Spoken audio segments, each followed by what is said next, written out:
자취하는 아들의 얼굴을 보러 갔습니다. 아들 녀석은 군대 대학을 나와 취직을 준비하고 있었습니다. 많이 힘들어하는 것 같아 찾아가서 밥을 사주며 대화를 나눴어요. 진수야, 요즘 많이 힘드냐? 취직하는 게 어렵네요. 요즘 경쟁이 치열하지. 아직도 대기업에만 도전하고 있는 거냐? 네, 4년제 대학 나와서 스펙도 쌓았으니 큰 회사를 목표로 삼아야죠.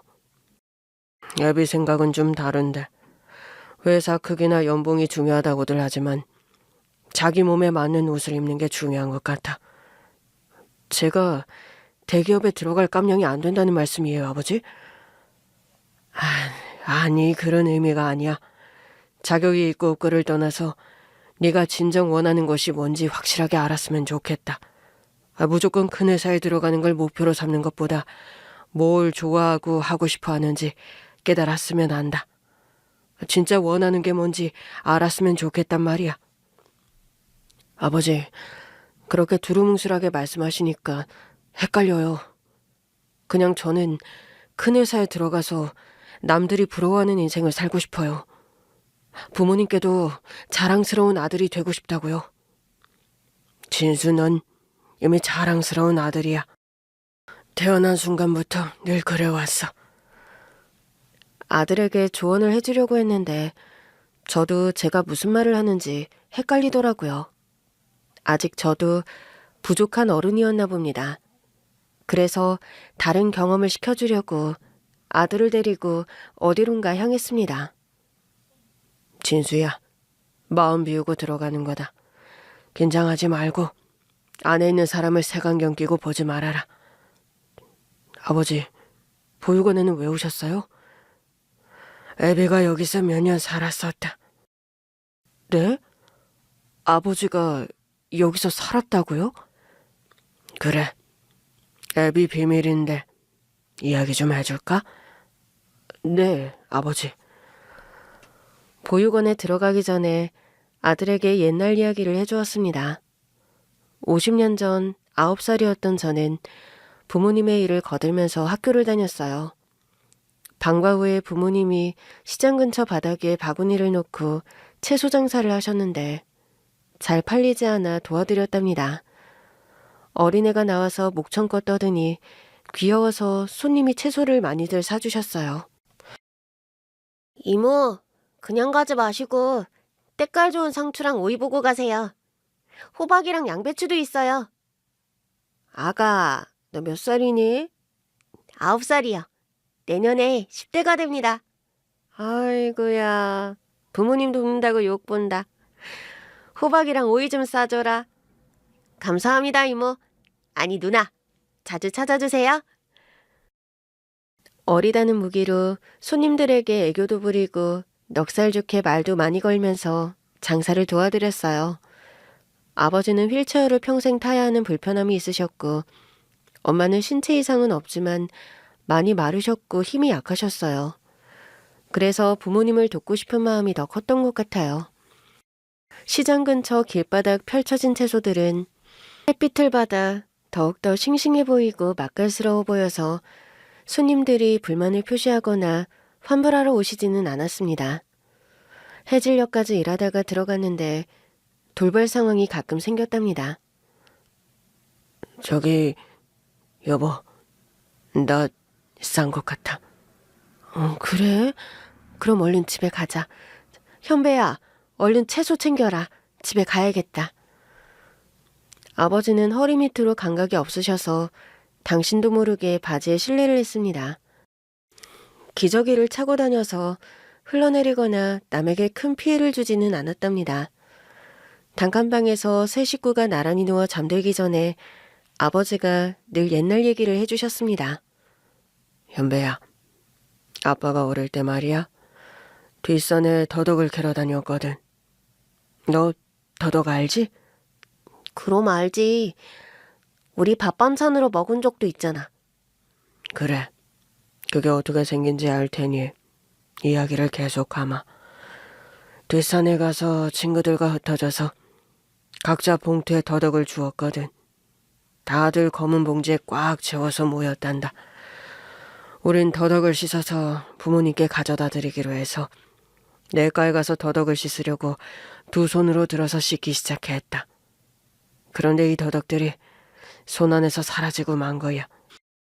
이게 어떻게 된 일인지 아니? 아빠는 항상 궁금증을 자아내게 재밌게 말씀하셨습니다. 손 안에 더덕이 사라졌다고? 냇물에 씻는데? 왜 사라졌지? 혹시 상상 속의 더덕이었을까? 그럴 수도 있겠지만 우린 모두 진짜 더덕을 주워와서 냇가에 갔어. 그런데 씻으면 사라지고 씻으면 사라지고 해서 한 친구가 더덕을 그냥 손으로 꽉꽉 눌렀거든. 그런데 쉽게 으깨지는 거야. 그 친구가 더덕의 코를 가져다 대니 이렇게 말했단다. 똥이다. 개똥이야. 우리가 좋은 게 더덕이 아니라 개똥이라고. 우리는 개똥을 더덕으로 착각하고 봉투에 막 담은 거야. 어떠냐? 웃기지 않냐? 말도 안 돼. 아빠 지어낸 이야기지? 진짜로 있었던 일이야.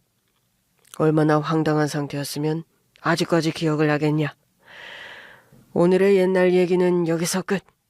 현배도 잘 자고 당신도 잘 자. 당신은 참 재밌게도 살았어. 난 도시 여자라서 그런 추억이 없네. 시골 남자가 도시 여자를 만나 사랑을 하고 결혼을 하고 현배를 낳았네. 부모님은 사이가 너무 좋아서 훗날 저도 결혼하게 되면 부모님처럼 지내고 싶었습니다.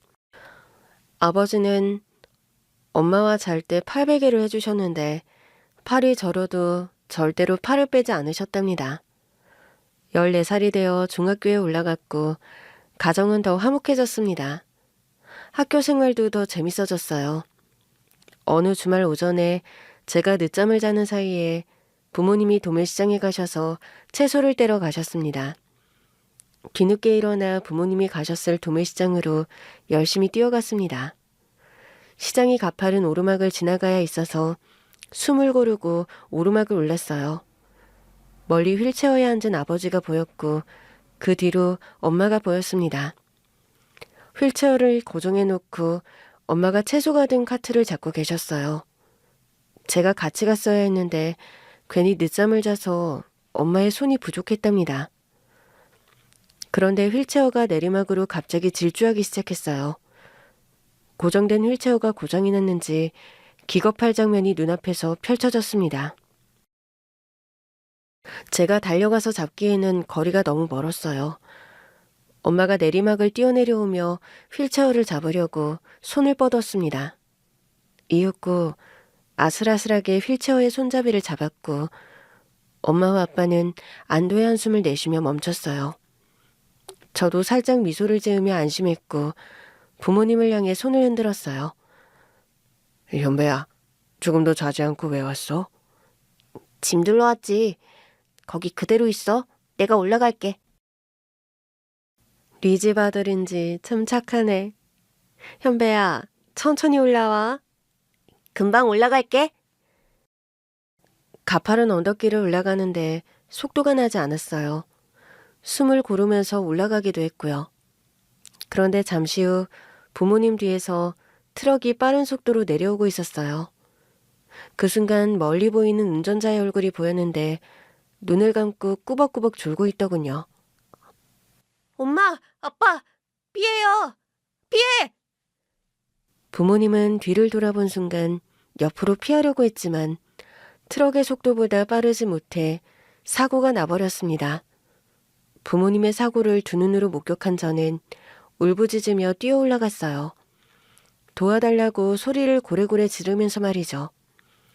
엄마 아빠는 의식 없이 바닥에 누워 피를 흘리고 계셨어요. 아빠, 정신 차려. 엄마 눈 좀 떠봐. 주변에 있던 어른들이 몰려들었고 심폐소생술을 실시했습니다. 구급차가 올 때까지 멈추지 않았죠. 구급대원들이 빠르게 이송했지만 부모님은 이미 숨이 끊어지고 말았어요. 아버지 엄마는 그렇게 허망하게 세상을 떠났답니다. 운전자는 감옥에 가서 처벌을 받게 되었고 저는 부모님의 장례를 치르게 되었어요. 어린 나이에 뭘 해야 할지 모르니 관계자들의 도움을 받아 조문객들에게 부고 문자를 돌리고 옷을 받아 상주복으로 갈아입었답니다. 그리고 조문객들과 슬픔을 나누면서 빈소를 지켰어요. 이웃 사람들, 시장 사람들, 제 친구 부모님들, 여러 사람들이 찾아와 주셔서 위로해 주셨습니다. 황망하고 비통한 마음은 쉽게 떠나지 않았지만 그래도 빈소가 쓸쓸하지 않아서 다행이었어요. 어른들은 저에 대해 이야기를 나누셨는데 고아원에 가야 할 것 같다며 가엾고 안타깝다는 말씀을 하셨어요. 장례식이 끝나고 스스로 집에서 나가지 않고 가만히 누워만 있었어요. 천장에 엄마 아버지 얼굴이 둥둥 떠다니고 있어서 두 분의 얼굴만 보고 있었습니다. 곧 사회복지사와 동사무소 직원이 오더니 고아원에 대해서 말했어요. 저 혼자 살아갈 수 없다는 걸 알려주면서 같이 고아원에 가자고 하더라고요. 이에 저는 말없이 따라갔습니다. 고아원 원장님께 인사를 하고 어른들이 서류를 전달하고 나서 배치단방으로 들어갔습니다. 비슷한 나이 또래의 남자애들이 보여서 수줍게 인사를 하고 들어갔어요. 너 중학생이냐? 중학생이 고아원에 온 거면 부모님이 돌아가셔서 온 거겠네? 맞아. 슬프겠네. 야, 쟤는 부모님이랑 살아봤지만 우리 나이 부모 얼굴도 모르잖아. 슬퍼도 우리가 더 슬퍼야 정상 아니냐? 그래도 얼마 전에 부모님을 잃었으면 슬플 거 아냐. 괜한 오지랖 부리지 마라. 불쌍한 걸로 따지면 우리 둘이 훨씬 앞서 있으니까. 앞으로 잘 부탁해. 나는 이연배라고 해. 여기선 너희 집에서 살던 것처럼 살면 안 돼. 여기는 규칙이 있는 곳이니까. 시키는 걸 잘해야 해. 특히 형들이 시키는 게 있으면 말을 잘 들어야 해. 안 그랬다간 큰일 난다. 거처를 고아원으로 옮기고 시키는 대로 움직이며 무리를 일으키지 않고 조용히 지냈습니다. 형들이 괴롭게 한다는데 생각했던 것보다 심하지는 않았어요. 자기 방 정리 안 하면 혼내거나 자기가 맡은 일을 하지 않으면 잔소리하는 정도라고요. 고아원에서는 재미있는 행사가 많았어요.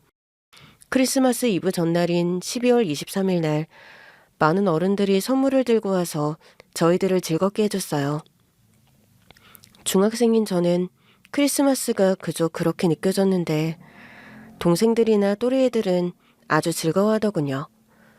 그런데 문득 궁금한 게 있어서 손을 들고 어른들에게 물었습니다. 저기 크리스마스 이브는 내일인데 왜 오늘 오셨어요?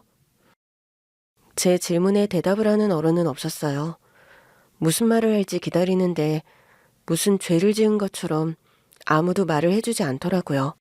그때 동갑 친구가 말하더군요. 내일 크리스마스 이브 날에는 자기 애들이랑 시간을 보내야 하니까 그러지. 넌 그 정도 눈치도 없냐? 그러게 말이야. 이렇게 오셔서 선물 주고 놀아주는 것만으로도 고마운 줄 알아야지. 야, 이연배, 너 때문에 분위기만 흐렸잖아.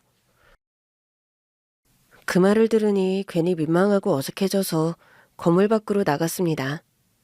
이 다음에도 연말 행사도 하고 고정 때는 맛있는 것도 많이 먹고 재밌게 놀았습니다. 시간이 조금 흘러 가을이 성큼 다가왔어요. 장마가 있던 날 고아원 건물 지하에 물이 넘쳐나서 군인들의 대민 지원을 받게 되었습니다.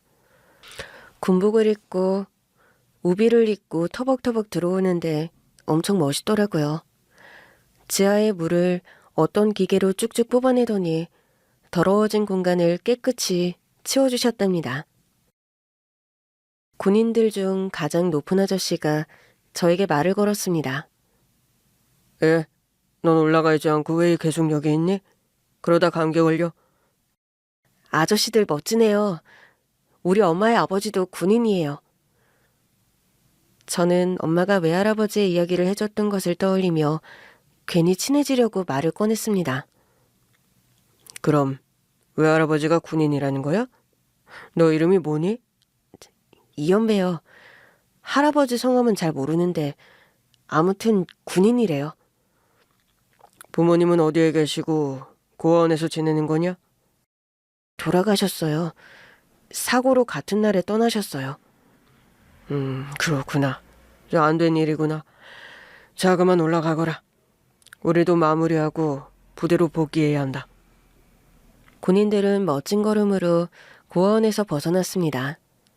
멀리 안 보일 때까지 건물 앞에서 구경을 했죠. 그리고 며칠 뒤 국군의 날이 다가왔는데 군인들이 어디선가 행사를 하고 저희 고아원을 지나가더라고요.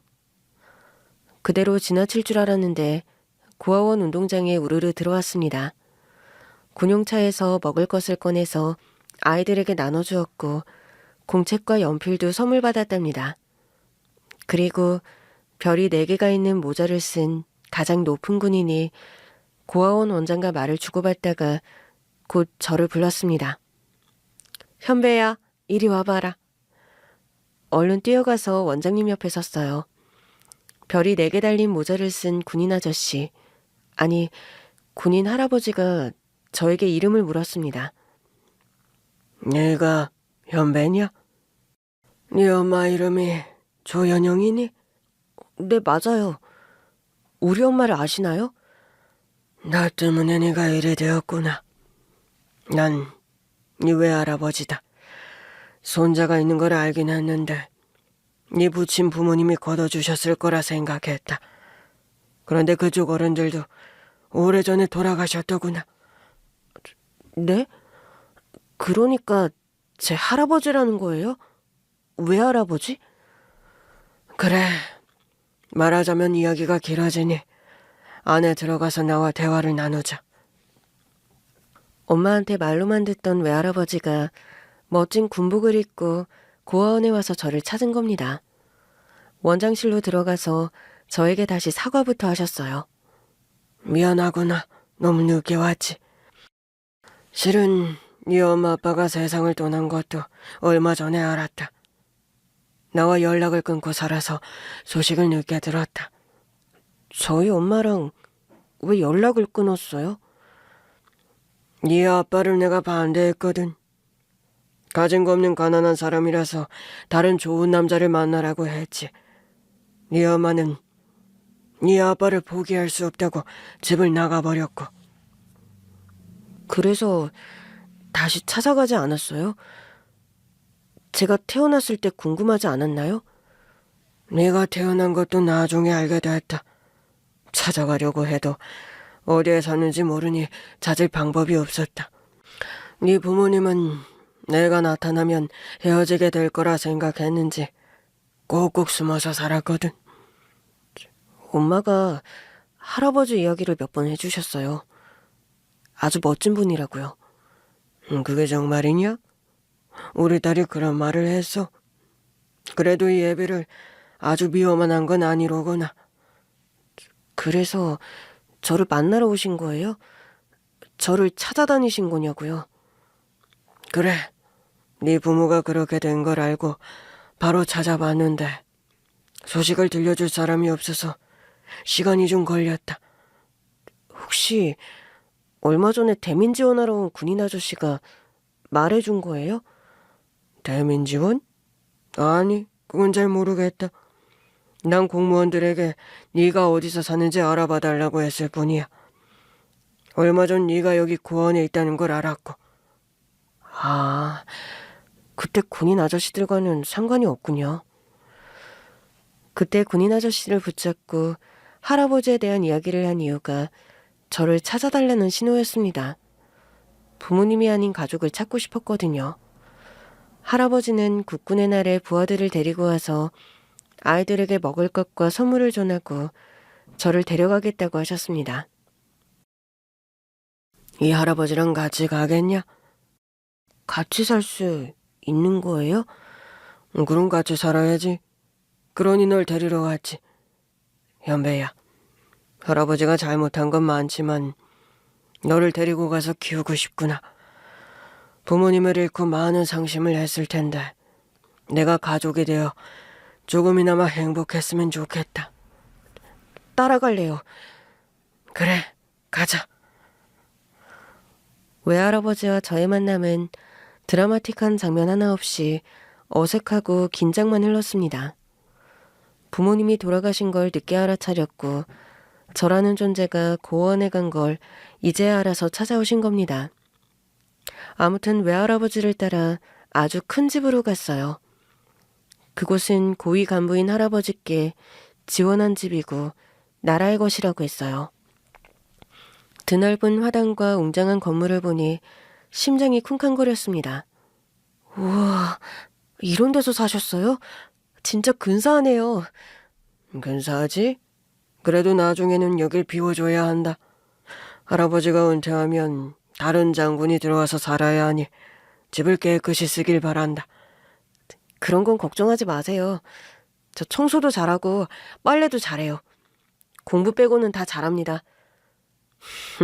이 녀석, 공부를 잘해야 할 필요는 없지만 그래도 못하는 것보다는 잘하는 게 낫지 않겠냐? 할아버지가 도와줄 테니 학교 잘 다니고 공부도 운동도 열심히 하거라. 네, 그럴게요. 그렇게 화단을 따라 걸어 건물 안으로 들어갔습니다. 집안은 텔레비전에서 보던 호텔 같았습니다. 할아버지는 가족의 아들만 넷이라고 했어요. 저희 엄마는 돌아가셨으니 남은 자식이 외삼촌 넷과 외숙모들과 손자들이 여럿 있다고 했습니다. 할아버지는 할머니가 돌아가시고 쭉 혼자 살아오셨다고 했어요. 외삼촌들이 군인의 길을 걷길 바라셨지만 아무도 군인이 되지 않았답니다. 네 외삼촌들과 식구들은 명절 때마다 온다. 다들 사는 게 바빠서 1년에 2번 보지. 그럼 저도 곧 친척들을 볼 수 있나요? 그렇지. 볼 수 있지. 이제 조금 더 있으면 추석이니 얼굴 볼 수 있을 거다. 저는 큰 기대를 하고 친척들이 오기를 기다렸습니다. 바뀐 학교는 아주 멋진 곳이었어요. 교복도 폼나고 모자도 각이 진 게 어깨에 힘이 절로 들어갔답니다. 친구들을 금방 사귀고 적응을 빨리 하니 전학생 티가 금세 벗겨졌습니다. 추석이 성큼 다가와 친척들이 오셨는데 다들 귀티나는 옷을 차려입고 들어왔어요. 제 또래 아이들이 보여서 반가운 마음이 들었고 자신 있게 큰 목소리로 인사했습니다. 외삼촌, 외숙모, 안녕하세요. 너 누구냐? 외삼촌이라고? 그 질문에 할아버지가 대답하셨습니다. 현영이 아들이다. 현용이? 에휴, 집 나가서 영 끊고 살던 애 아들이에요. 아버지가 이해 받아주신 겁니까? 보살필 사람이 없다. 그리고 나도 연배랑 같이 살고 싶었고. 아, 왜요? 현용이가 그렇게 되고 죄책감이라도 생겼습니까? 아버지, 남남이나 다름없는 애를 뭐하러 좋아왔어요? 그만 못해? 오늘 추석이다. 좋은 날이니 소란 피우지 마라. 에휴, 아주 재밌는 그림이네. 야, 네 이름이 현배냐? 네, 외삼촌. 외삼촌 소리 하지 마. 듣기 거북하니까. 네 엄마가 집 나가고 영 끊었으니 우리랑 남남이라고? 네 할아버지가 받아줬을지 모르지만 우리들은 아니거든. 큰 외삼촌은 다른 외삼촌들에게 눈치를 주며 저에게 눈길을 주지 못하게 했어요. 사촌들에게도 마찬가지였죠. 꽂아놓은 보리자루 마냥 공실에서 쭈뼛거리고 서 있다가 사촌들이 재미있는 놀이를 하는 것 같아 다가갔습니다. 저기 뭐해? 나도 같이 하자. 야, 너 뭔데 반말이냐? 나 2학년이야, 중2. 알았어. 형, 나도 끼워줘. 내가 왜 네 형이야? 너 우리 집안 사람이 아니거든? 걸리적거리지 말고 저리 가. 그들의 입장에서 생각을 하고 이해를 해보려고 했어요.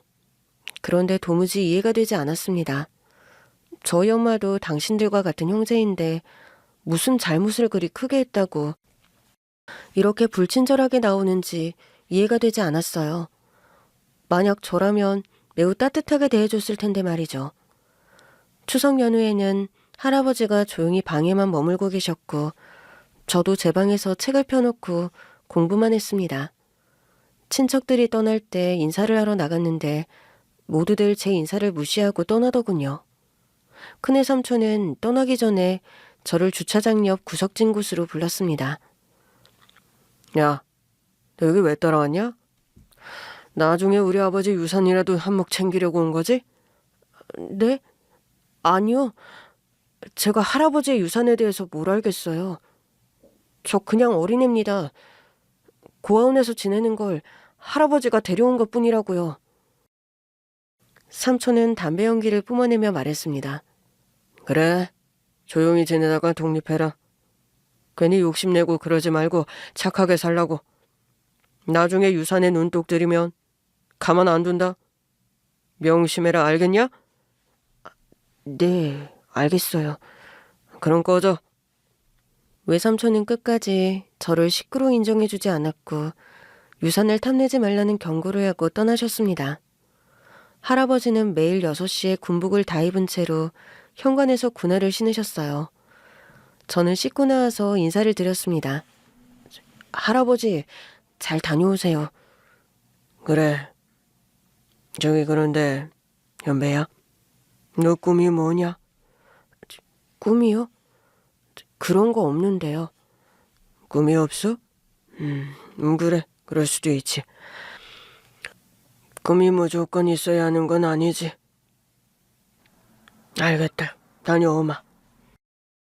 할아버지는 저와 잘 살아보자고 하셨지만 무뚝뚝하고 군부대 말고는 외출을 하지 않으셔서 가까워질 기회가 없었습니다. 공부를 열심히 해서 뭐라도 되어보겠다는 마음이 생긴 건 중학교 3학년 때부터였습니다. 꿈이 생기긴 했는데 할아버지께 말씀드리기 쑥스러웠습니다. 그래서 그 꿈을 숨긴 채 지냈죠. 고등학교에 올라가기 전 할아버지는 은퇴를 하게 되셨어요. 저희 두 사람은 근처 용산의 한 주택집으로 이사를 했습니다. 공간에서 지내는 게 좋았는데 많이 아쉬웠죠. 그리고 할아버지는 은퇴 후 몸이 급격히 안 좋아졌습니다. 할아버지, 기침이 너무 심하세요.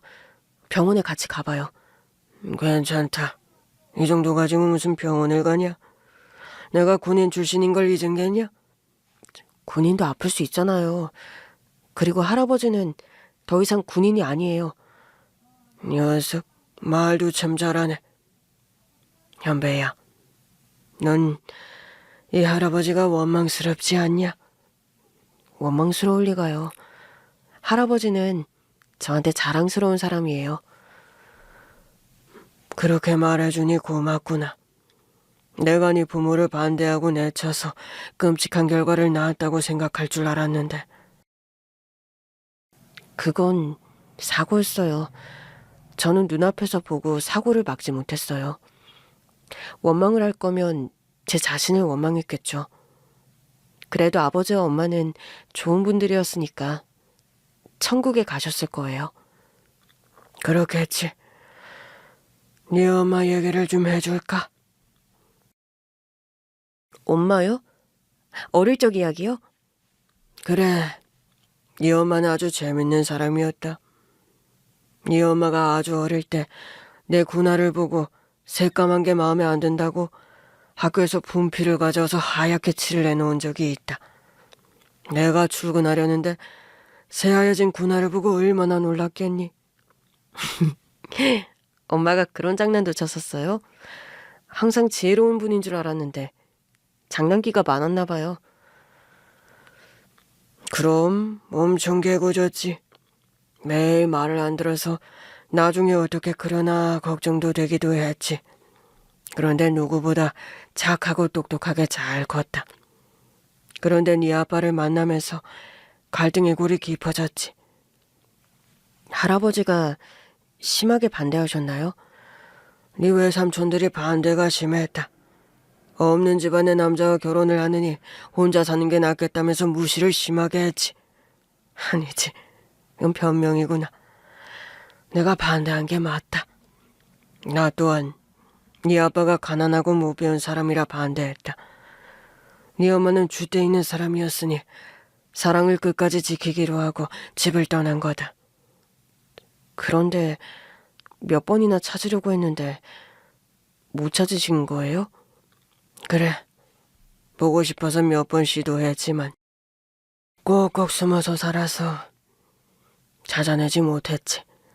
그러니 네 부모가 돌아가신 지 1년 가까이 다 되어서 알게 된 거 아니겠냐. 네 부모와 함께한 시간이 없어서 너무 후회되고 죄스럽구나. 그래도 저랑 살고 있잖아요. 엄마랑 닮은 손자랑요. 듣고 보니 그렇네. 넌 네 엄마를 빼닮았어.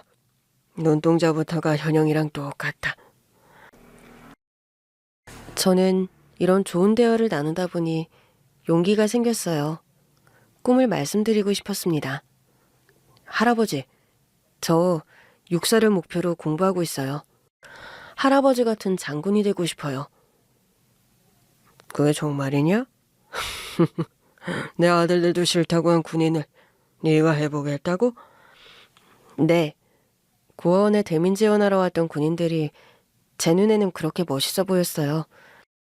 군복위에 우비를 입었는데 전쟁 영화에 나오는 영웅들 같더라고요. 고아원 지하실물을 다 빼주고 깨끗하게 치워주고 가셨으니 영웅이 맞긴 하죠. 연배 너는 생각 이상으로 마음이 깊구나. 이 할아버지의 길을 걷겠다고 하니 대단히 기쁘구나. 꼭 네 꿈을 이루길 바란다. 그리고 그 꿈이 바뀌지 않길 소망한다. 할아버지께 꿈을 말씀드리자 가슴에 쌓인 뭔가가 쑥 내려가는 기분이었습니다. 그런데 제가 고등학교에 올라가자 할아버지의 몸은 심하게 약해졌어요. 고혈압이 있으셨는데 뇌출혈까지 겹치게 되어 병원 생활을 하셔야 했답니다. 저는 학교를 다니면서 병간호를 하러 매일 집 대신 병원으로 갔습니다. 할아버지, 저 왔어요. 오늘은 좀 어떠세요? 난 괜찮다. 우리 손자가 이 할아버지 때문에 고생이 많구나. 고생은 간호사 선생님들이랑 간병인 선생님들이 하죠. 저는 옆에 가만히 앉아만 있잖아요. 네가 옆에 있는 게 제일 큰 힘이 된다. 할아버지가 이런 말씀도 하실 줄 아셨어요? 무뚝뚝한 군인인 줄만 알았는데. 내가 표현이 서툴러서 미안하다. 아니에요. 표현하지 않아도 느낌으로 알 수 있어요. 저를 사랑한다는 걸요. 맞죠? 그렇지. 나 우리 손자를 사랑하지. 아, 그렇고 말고. 할아버지의 병은 좋아졌다가 나빠지길 반복해서 입원과 퇴원을 반복했습니다. 친척들은 할아버지가 아주 쇠약해졌을 때 찾아오셨어요. 외삼촌들은 병문안이 아니라 유산분배로 찾아오셨답니다. 아버지, 많이 안 좋으시네요. 이제 그만 유산 나눠주시죠. 그래요, 아버지. 우리 형제들 사업도 잘 안 풀리는데 도와주셔야죠. 난 아직 멀쩡하다. 그리고 니들한테 유산은 안 물려줄 거다. 뭐요? 지금 뭘 했어요? 유산을 안 물려주다니. 저 남보다 못한 현영이 아들놈한테 다 넘겨줄 생각입니까? 그래, 그럴 생각이다. 이제 보니 여우 한 마리를 키우셨네. 저놈이 어떻게 구워 삶았는지 모르겠지만 아버지가 여우한테 넘어간 거예요. 아버지, 정신 차리세요. 아버지 자식은 우리예요. 저놈은 애초에 우리 가족이 아닙니다. 니들 여동생 아들이야. 언제까지 그렇게 무시할 거냐? 나 죽으면 다신 안 볼 작정이야? 당연하죠. 우리가 저 고아놈을 왜 만나겠어요? 유산분배 제대로 안 하시면 가만히 있지 않을 겁니다. 두고두고 저놈을 괴롭혀줄 거라고요. 못난 놈들. 손자보다 더 어린 정신머리네. 다들 나가라. 외삼촌들이 할아버지 속을 뒤집고 병실에서 나왔고 저도 할아버지 혼자 쉬시라고 나왔습니다. 큰애 삼촌은 제 멱살을 잡고 경고하더군요. 야, 나 너한테 말했었지. 유산 탐내지 말라고. 전 탐낸 적 없어요. 이거 놔주세요. 이 근본 없는 놈이 감히 우리 아버지를 꿰어내? 네 엄마가 그렇게 가르치더냐? 저희 엄마는 저를 아주 잘 가르치셨어요. 나쁜 어른들한테는 어른 대접해주지 말라고 했죠. 이 자식이! 삼촌이 제 따귀를 날리자 눈앞이 뿌옇게 흐려졌습니다. 다른 삼촌들도 저를 향해 손을 뻗어 따귀를 날렸죠. 똑같이 따귀도 주먹도 날릴 수 있었는데 그렇게 하지 않았습니다. 어금니를 꽉 깨물고 참았습니다. 다들 그만해라. 이 정도면 알아들었겠지. 현배야, 너 유산에 조금이라도 탐내면 절대로 가만 안 둔다. 알았냐? 삼촌들은 그렇게 저를 흠씬 때리고 병원을 나갔습니다. 할아버지는 몸이 계속 약해졌고 어느 날 앙상한 채로 세상을 떠나셨어요. 유산은 저에게 공부하라고 남겨둔 장학금을 제외하고 전 재산을 기부하셨답니다. 이를 알게 된 삼촌들과 친척들은 할아버지 장례식에 오지 않았습니다. 저 홀로 상주가 되어 할아버지의 빈소를 지켰고 양지 바른 곳에 잘 묻어드렸답니다. 그리고 2년 뒤 육군 사관학교에 차석으로 입대했어요. 수석을 놓쳐 아깝긴 했지만 그래도 우수한 성적으로 들어가 훌륭한 교육을 잘 받고 졸업하고 장교의 삶을 살게 되었답니다. 그리고 35년 뒤 3스타가 되었습니다. 다시 제 아들 녀석과 보육원에 들어가는 순간으로 돌아가 글을 쓰겠습니다. 애비가 여기서 1년 정도 살았었다. 그때는 고아원이라고 했지. 아버지 할아버지가 데리러 오셨고 할아버지의 영향으로 군인이 되신 거네요. 맞아. 따뜻한 분이셨다. 나의 할아버지. 애비가 군인이 되고 싶었던 첫 순간이 바로 여기야.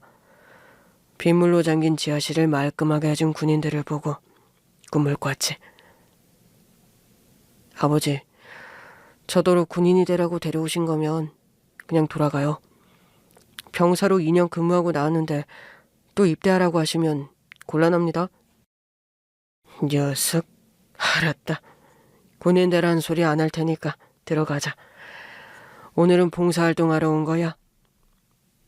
저 아버지, 빈손으로 들어가도 돼요? 애들 먹을 거라도. 자, 내 정신 좀 봐라. 저 어디 마트 들렀다 가자. 아들이 저의 빈틈을 잘 메꿔주더군요. 저희는 수레에 박스채로 과자와 음료수를 가지고 보육원 안으로 들어갔습니다. 원장님, 안녕하셨어요? 아유, 중장님, 오랜만이네요. 요즘 뜸하시더니 아드님이랑 오셨군요. 제 아들인 거 어떻게 하셨어요? 네, 많이 닮으셨으니까요. 아유, 그거 참 듣기 좋네요. 제가 아들처럼 멋져 보인다는 소리 아닙니까? 저 오늘 우리가 할 일이 뭐가 있을까요? 아유, 일이야 늘 많죠. 애들 방 청소는 해도 해도 끝이 없어요. 그리고 식당에서도 일손은 늘 부족하고요. 그런데 두 분이 해주실 일은 아드님은 애들이랑 축구 차면 좋겠네요. 아드님, 축구 좀 합니까? 여기 손흥민이 꾸민 애들 천지거든요. 제 아들은 운동에 소질이 있어 고개를 끄덕였습니다. 축구하고 노는 게 봉사라면 열심히 뛰어보겠습니다. 아유, 그럼 됐네. 아드님은 애들하고 축구하시고 중장님은 선생님들하고 청소 좀 해주세요. 그리고 저녁 준비는 두 분 다 해주시고요. 오늘 애들이 젊은 축구 선생님이 오셔서 좋아하겠네요. 아들은 축구공을 들더니 운동장으로 나갔습니다. 그리고 일부러 축구공을 뻥뻥 차면서 아이들의 관심을 끌었죠. 금세 모여든 아이들은 엎어라 뒤집어라로 편을 나누었고 바로 시합에 들어갔답니다. 아들이 깔깔 웃으며 뛰는 모습을 보니 요즘 느끼는 근심과 걱정은 잠시 잊은 것 같았어요. 데리고 오길 잘했다고 느꼈죠. 저는 애들 방을 돌면서 청소기를 돌렸고 물걸레로 깨끗이 닦았습니다.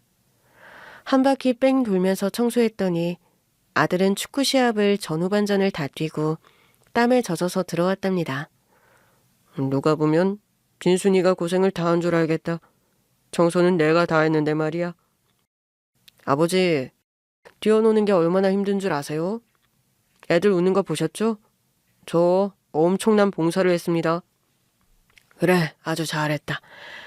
모처럼 네가 웃는 걸 보니 기분이 좋다. 어때? 오길 잘했지? 네, 저 샤워하고 와서 같이 식당으로 가요. 봉사활동은 끝까지 잘해야죠. 그리하여 아들과 식당으로 가서 칼질도 하고 파도 다듬고 시키는 일을 척척 해냈습니다. 아이들에게 배식까지 완벽하게 했죠. 아들은 아이들 사이로 들어가 같이 밥을 먹었습니다. 얼마나 뿌듯하고 자랑스럽던지 아들 얼굴에서 빛이 나는 것 같았습니다. 식사를 끝내고 자리를 옮겨 놀이방으로 갔어요. 아들 녀석이 아이들 앞에서 뭔가를 해보겠다고 불러 모았답니다. 처음엔 테니스공 3개를 잡더니 저글링을 하더군요. 얘들아 봐봐. 선생님 잘하지? 아이들은 박수갈채를 보냈어요. 저글링 다음으로 물구나무 서기를 하더니 앞으로 걷는 걸 보여줬답니다. 이제 보니 아들이 재주가 많더라고요. 아이들과 제기차기도 하고 줄넘기를 하면서 재밌는 시간을 보냈습니다. 저는 뒤에서 허허 웃으며 구경이나 했죠. 실컷 놀고 보육원에서 나오려고 하는데 어린아이들이 아들을 향해 달려가 안겼습니다. 선생님 가지 마세요. 선생님, 오늘 우리랑 같이 자고 가세요. 선생님, 언제 또 오실 거예요? 아들은 인기 선생님이 되어서 붙잡히고 말았답니다. 그리고 아들도 아이들의 눈물을 보더니 서럽게 울기 시작하더군요. 눈물의 의미는 잘 파악되지 않았습니다. 곧 다른 선생님들이 애들을 말려서 겨우 보육원에서 빠져나왔어요. 아까 왜 울었냐? 불쌍해서 연민을 느낀 거야? 아님 헤어지기 아쉬워서 그런 거야? 아버지, 제 꿈을 찾아서 눈물이 나왔어요. 뭐? 꿈을 찾았다고? 네, 하고 싶은 일이 생겼어요. 이제 그 꿈을 위해서 살 거예요. 무슨 꿈인지는 알려주지 않더군요.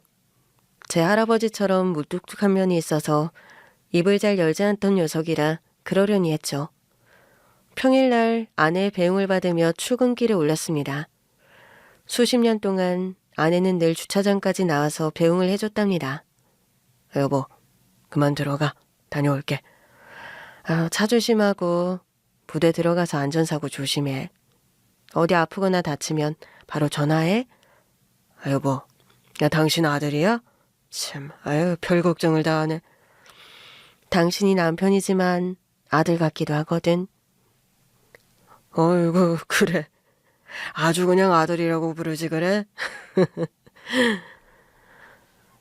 아내가 배웅해주면 늘 웃음꽃을 피우고 출근했습니다. 제 정년이 아직 몇 년 남아있어서 남은 기간에 제 할아버지처럼 포스타가 되기는 힘들지만 그래도 최선을 다할 생각이었습니다. 세월은 2년이 흘렀고 저는 전역을 했습니다. 아들은 그동안 취직을 안 하고 다른 공부를 한다고 했는데 드디어 일자리를 구했다고 하더군요. 꿈이 생겼다는 말을 듣고 뭘 하려나 궁금해했는데 아들이 저에게 첫 직장을 소개해주겠다며 집 앞에 찾아왔습니다. 이 녀석아, 나도 차 있어. 그냥 어디로 오라고 주소나 찍어주면 될 것을. 아버지, 한 번에 알려드리면 재미없잖아요. 가면서 말씀 나누시죠. 대기업에 취직이라도 한 거냐? 아니면 어디 공기업이라도 들어간 거야? 공부한다고 집에도 거의 안 오더니 결과가 좋았던 모양이네. 네, 아주 좋아요. 원하는 곳에 입사를 하게 됐어요. 얼굴이 좋아졌네. 얼마나 좋은데 취직했는지 가보자. 아들은 미소 지은 얼굴로 운전을 했는데 낯익은 도로를 달렸습니다. 설마 했는데 도착한 곳은 바로 그곳이었습니다. 너 여기에 취직한 거냐?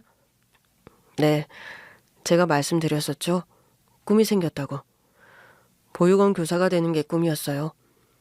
아이들하고 같이 땀 흘려 놀고 웃겨주고 감동 주는 선생님이 제가 원하는 꿈이었어요. 아버지가 저를 여기 데리고 와서 가치관도 바뀌었고 많은 것들이 달라졌어요. 여기 오려고 사회복지사 자격증도 따고 보육교사 자격증도 딴 거냐? 네, 그것 말고도 여러 가지 공부를 했어요. 아동심리, 미술치료, 마술, 기타 등등. 많이 배우고 왔어요. 아버지는 대민 지원을 온 군인들을 보고 꿈을 꿨다고 했죠. 저는 보육원 아이들의 눈물을 보고 꿈을 꿨어요. 아버지는 군인, 저는 보육교사로 완전히 다른 직업이지만 같은 꿈을 찾은 곳이 바로 이곳이죠. 아, 우리 아들이 참 잘 컸다. 그때 널 데리고 오길 잘했던 것 같구나. 취업 준비 때문에 힘들어하던 너를 위로 좀 해주려고 데리고 온 건데 운명이었나 보다. 너나 나나 이 보육원에 큰 빚을 지었네. 그러게요. 그럼 빚진 곳에 들어가서 빚을 갚아볼까요? 아들은 보육원 주차장으로 들어갔고 차에서 내리며 트렁크를 열고 많은 짐을 내렸습니다. 그리고 아들이 일하는 걸 뒤에서 구경하게 되었죠. 책상에 앉아 스케줄을 정리하더니 미취학 아이들과 놀이방으로 가더군요. 아들은 마술을 보여주겠다며 화려한 옷으로 갈아입고 이런저런 쇼를 실컷 보여주었고 박수갈채를 받고 다음으로 아이들의 지능 발달을 위한 게임을 하더군요. 그리고 정오가 지나자 초등학교에서 돌아온 저학년 아이들과 점심을 먹고 축구 차러 나가서 땀을 흠뻑 흘렸답니다. 아들은 일하는 동안 입가에 미소가 한 번도 사라지지 않았답니다. 보육원 원장님은 제대로 된 선생님이 들어왔다며 이렇게 적극적이고 아이들에게 진심인 사람은 처음 봤다고 하더군요. 제 아들이 항상 자랑스러웠는데 그날은 눈물이 날 만큼 자랑스럽고 멋져 보였답니다. 자식 장하다. 아버지 덕분에요. 내 할아버지가 생각나는구나. 희한하게 내 할아버지 얼굴이 잊히지가 않는구나. 가끔 웃을 때 피어나는 주름, 열정적인 눈동자, 화살표 모양의 콧날까지 그대로 기억이 난다. 증조 할아버지가 자랑스러웠나 보죠. 그런가 보다. 자랑스럽고 존경스러워서 잊히지가 않나 봐. 아버지, 그 친척들은 어떻게 됐어요? 아버지를 끝까지 친척으로 인정도 안 해주고 할아버지 장례식장에도 오지 않았다는 사람들이요. 그 사람들? 수십 년 동안 소식을 모르고 지냈는데 작년쯤에 나보다 1살 많은 사촌 형이 찾아왔다. 돈을 빌리러 말이야. 생활이 많이 궁핍하다고 하더라.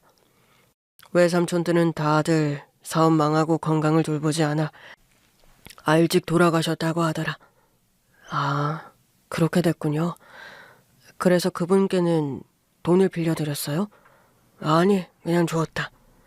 얼마 안 되는 돈이기도 하고 다시 보고 싶지 않아서. 잘하셨네요. 그만 집에 가자. 다음에 또 놀러와서 너 일하는 거나 구경해야겠다. 네, 자주 오세요. 엄마랑 같이 봉사하러 오시면 늘 제가 있을 겁니다.